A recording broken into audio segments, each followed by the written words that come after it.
আমার না এটি এখন আর কেবলমাত্র কোটা সংস্কার আন্দোলন বা কেবলমাত্র ছাত্রদের আন্দোলন বললে ভুল হবে। এতদিন পরে বলছেন তার আলোচনার দরজা খোলা, এই কথাটা কি উনি প্রথমে বলতে পারতেন না?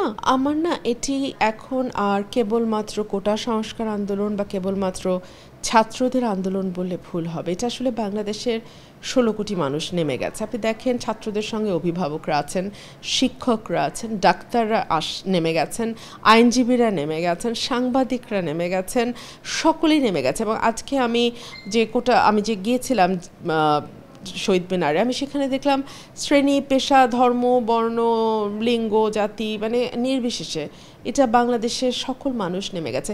ছাত্র হত্যাটা না কেউ নিতে পারছে না। আপনি আবু সাইদের হত্যা বলেন আর আপনি মুগ্ধর হত্যা বলেন, আমরা একটা হত্যাও আসলে নিতে পারছি না, আর সম্ভব না। আর আজকে প্রধানমন্ত্রী এতদিন পরে বলছেন তার আলোচনার দরজা খোলা, এই কথাটা কি উনি প্রথমে বলতে পারতেন না?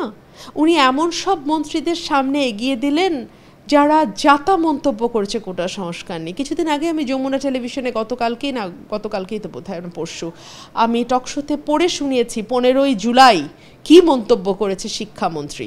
তাদেরকে আপনি আলোচনার জন্য সামনে এগিয়ে দিলেন কেন? যারা কোটা সংস্কার নিয়ে, যারা ছাত্র সমাজ নিয়ে, যারা তরুণ সমাজ নিয়ে রাজাকারের বাচ্চা টাচ্চা বলে জঘন্য সব মন্তব্য করছে, তাদেরকে আপনি এগিয়ে দিলেন। মানুষকে এত অবজ্ঞা করা ঠিক না। দেশের মানুষকে অবজ্ঞা করেছে এই সরকার, এর সমুচিত জবাব এখন মানুষ দিচ্ছে।